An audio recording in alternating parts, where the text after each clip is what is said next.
I found out that the guy that I was studying remote viewing from was also a hypnotist. So I decided to become a hypnotist.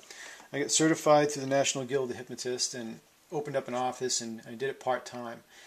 And that's where it all came together for me. You know, studying Taoism, Buddhism, Native American philosophies, ancient Hawaiian philosophies, there was always a bit of a barrier, like a translation barrier, a cultural barrier. But with hypnosis, it was in plain English. And there were dozens of techniques that could help make you more creative or just a better person in general. And I realized that's what I was looking for. And I became so interested in, refining my own bad habits. God knows I had plenty of them. But also helping others, change their lives. And I think the overall medium of working with people became more interesting than drawing or sculpting or anything else. So I quit my job and did the hypnosis thing full time for a couple of years. And it was just fantastic. But, it was challenging for me to be a business person and a good hypnotist. And when I got offered a full-time web design job, I took it. For one, I was thrilled to learn more about web design. And two, it was just easier for me to help support my family. So I did. I miss hypnosis a lot, though. But I felt like I had all these tools that I could help myself in the corporate world. I could use my knowledge of body language and rapport building skills and just my ability to put myself in a resourceful state of mind to get work done. And a lot of friends of mine were doing this triathlon. In the town that I work, they do this work, and there's a triathlon at the end of the summer. And they said one of the easiest ways to get involved with the triathlon would be to get a team together. So I got a team together, and I was going to do the mountain biking portion. My friend Dana was going to do the swimming. My friend Teresa was going to do the hiking. And I hadn't been on a bike in, God, I don't know, 10 years.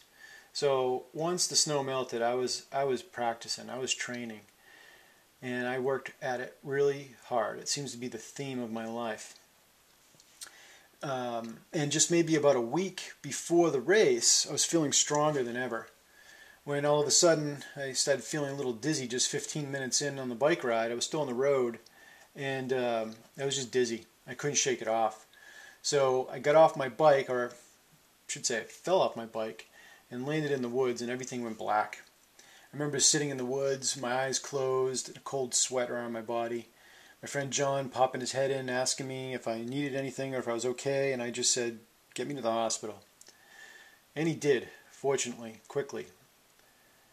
They took me to the local hospital, which they realized something was really wrong. I had gone into shock. I don't think they really knew what was wrong at the time. But they flew me to Dartmouth Hitchcock Medical Center, where they realized that I had experienced brain aneurysm. Actually, my brain was bleeding in 3 different places. So the next day they did an 8-hour-long brain surgery. The day after that they did another 8-hour-long brain surgery. And I remember coming out of the surgery with the neurosurgeon explaining to me how I may not get back to work for 9 months. And that was just so unacceptable to me that I said to myself I would get back to work in 3 months. I had double vision, I couldn't even walk, but 3 months was the only acceptable amount of time that I would be willing to be away from my job. 3.5 months later, I was back to work 1 hour a day, but I was back, and I'm really glad that I did, because it was boring as hell to be stuck around my house. I wasn't able to paint, wasn't able to draw, so I just assumed be at work, and fortunately with the computer it was just more or less moving pixels around with a mouse, so I could do that, 1 hour a day. And working in a creative department, I get some interesting ideas. So, a lot of my friends said I should paint what I see, and at first I was just defensive because, for one, I really couldn't paint, and two, I was horrified by what I saw. But the more I started thinking about it, the more I said, that could be kind of interesting, and I had never done a double vision portrait before. So I figured, well, I'll give it a shot.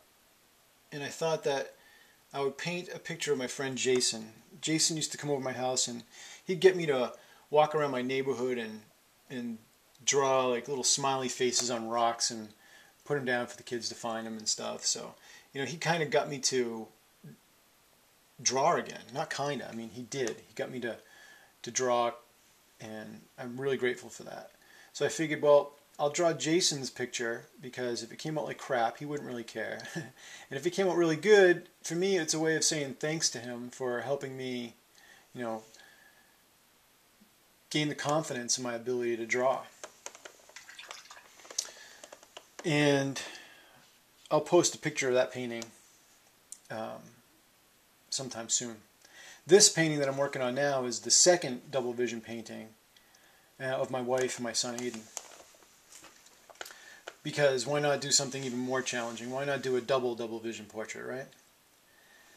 So anyways, I suppose my story is tragic in some ways, because, you know, I have double vision. I'm an artist and I had double vision, and it's really a bit of a struggle. I have fatigue issues, you know. It has not been an easy road. But it would have been more tragic if I died, not just because of my friends, my family, my son, but I do feel like I've learned some very unique things as a spiritual artist. Things, you know, things that you just don't find in books so much. Ways to blend meditation and the creative process together. And I really am glad I had this opportunity to share this with you. And I suppose my story is a little inspirational because, you know, I'm doing something with less. You know, there was a saying that always motivated me.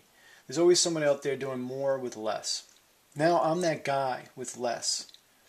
And I hope that this inspires you to take action on your own creative projects, whatever they might be, whether it's painting, drawing, sculpting, remodeling, cooking, whatever it is. I hope that you can see me, a guy with double vision, headaches, fatigue issues, and look at me, I'm painting. It might only be 15 minutes a day, but I'm still doing it. And I hope that that inspires you, and I really do look forward to hearing feedback of the types of projects that you're working on and different insights that you might have to incorporate spiritual philosophies with your creative work. Well, I think that's it for now, and I look forward to doing weekly posts talking about how to infuse mindful, meditative qualities to your creative projects. Thanks.